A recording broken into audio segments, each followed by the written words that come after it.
Episode 6 of Ballard starts with the police processing the evidence from the storage room under Mike Garrison. Now outside, Ballard tries to convince the captain that her small team can still work on the case. Jake exerts his influence to get her the case, and the captain agrees but gives her 72 hours to get something tangible. As the stress adds up, Ballard starts having more dreams about her dad. She spends most of her night at the office working on the case, while LaFont sets up surveillance near Driscoll's house. Samira also talks to the Federales to help find Gail. At the prison, one of the nurses hears about Javier being moved to K10 and calls Driscoll. She tells him that the move came shortly after Javier met with some detectives. The next morning, the team starts working on the processed evidence collected from the storage room. Unfortunately, the killer has actually wiped everything clean, so there isn't much to work with. Ballard calls Jake and his dad Gary to look at the trinkets and identify which one belonged to Sarah. Sadly, they're unable to actually identify anything. Still, Ballard assures Jake that they will break the case soon. Darcy also summons Ballard and informs her that the dead body found in the mountains was that of Mike Garrison. His body was discovered back in 1997, meaning he's obviously not their killer, and this isn't a horror movie, so it's not like he's come back from the dead to kill either. Ballard visits the sheriff in the local town to pick up the files on Mike Garrison. Since he was a John Doe at the time, there isn't much to go on. However, Ballard finds a lead on Denise, the woman Mike was travelling with. It seems like she is the Jane Doe who was found in 1999. Unlike Mike, who was stabbed, Denise was strangled. This is in line with how the other female victims were killed. The team, especially Ted, is disheartened by the recent turn of events.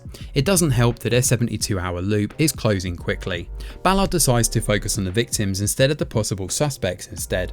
They start by trying to match the trinkets to the victims. After the call from the prison nurse, Driscoll puts a hit on Javier, but he survives. Ballard notices that Samira is online stalking Olivas, and she talks to her calmly and encourages her not to let this affect her work. LaFont interrupts to tell them that Driscoll is back at his house. They put up night surveillance and Ballard falls asleep and has another nightmare of her dad, but is forced to leave when Driscoll makes a move. Ballard and LaFont follow Driscoll to a parking lot and see him meeting with an unidentified cop. Unfortunately, they're unable to get close enough to hear the conversation, but Driscoll seems disturbed as if he is getting ready to make a run for it.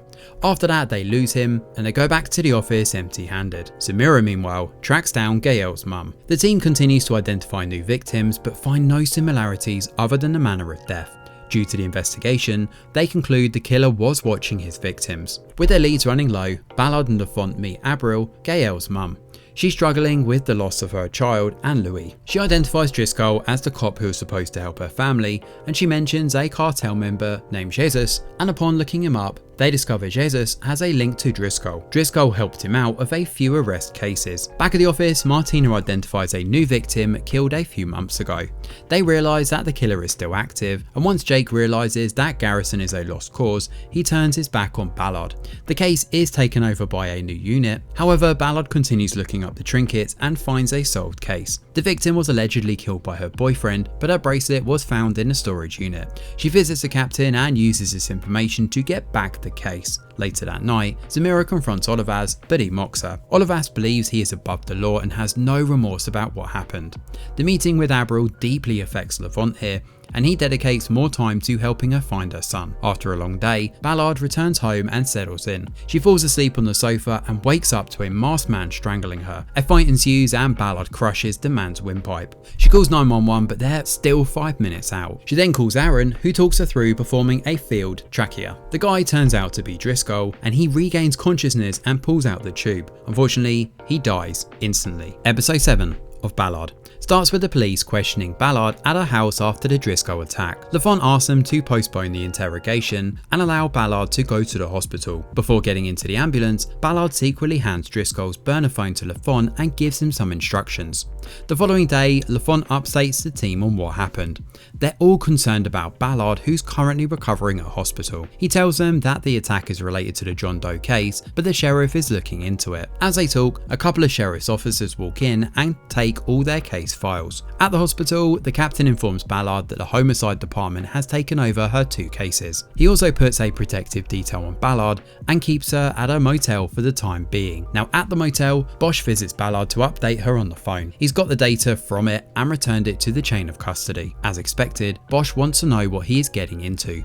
Ballard tells him about the corrupt cops, but Bosch chooses to help all the same. He tells her that the numbers on the phone will have to be traced manually as they're all from burner phones. Ballard tries to rest, but she finds she's unable to do so. So she heads to the office and fills everyone in on the truth. She asks the team to decide if they want out, but no one leaves. Since their current cases have been taken over, Ballard suggests they work on a new one. She checks a voicemail and listens to a call from a woman looking for her son. The woman, Lillian, is looking for a son who went missing. Her son's name is Ray and he was linked to a gang in Koreatown. The team wonders if people in the community are willing to talk now that the years have passed. In the chaos of the new case, Ballard forgets her meeting with Oshoa.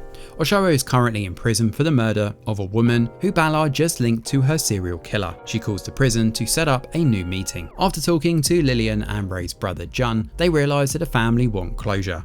They've made peace with Ray's death, but they want to find his body. They start looking into a fight that Ray had with a classmate before his disappearance. The former cops didn't look into it as they assumed the gang killed Ray. Now Marcus, the boy Ray fought with, doesn't tell them much. He says that the fight was blown out of proportion and that Ray was trying to recruit him into the gang.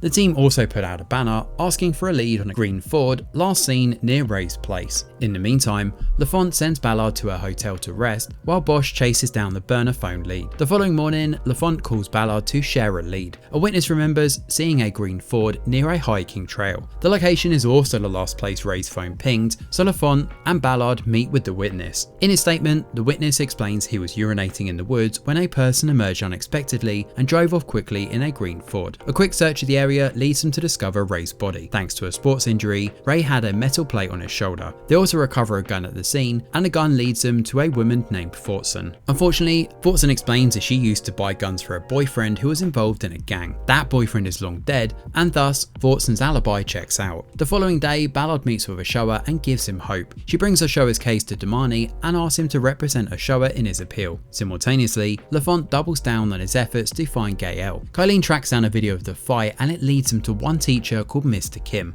On the way to talk to Mr. Kim, Ted offers a security detail to Ballard, but she asks to think about it. Mr. Kim leads the team to Fortson's brother Eddie, who hated Ray.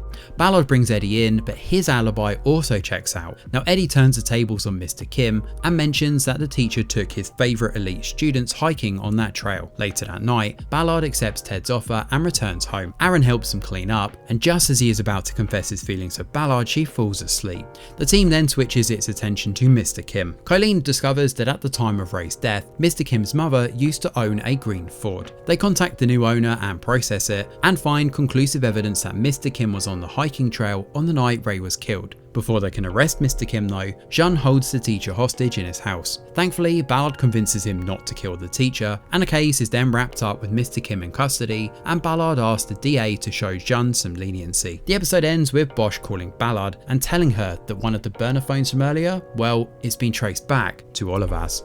So after the stress and tension at the end of episode 6, where Driscoll made a big mistake in coming after Ballard, episode 7 feels like a bit of a refresh and a welcome escape from the stress of the serial killer case. It seems like we are also making headway in the corrupt cops case, and of course Olivas is a dirty cop and one of the least surprising twists, and was involved with Driscoll. Now Ballard has a chance to take him down for good, and this is something she has been working on for a while. Her efforts are finally bearing fruit here. It's just a pity that it's taken 7 years for Ray's family to find justice. If it were not for the police incompetence during the first investigation, which seems to be a common thread in this show, Ray's case would have been solved sooner. The same, I guess, applies to Oshoa as well. He's serving time for a crime he didn't commit, and ironically, one criminal walked away with it for 7 years, while an innocent man was also in prison. With all of these loose threads flying around, it looks like we finally got some connective tissue now, as we're moving closer to discovering exactly what happened towards the business end of this series.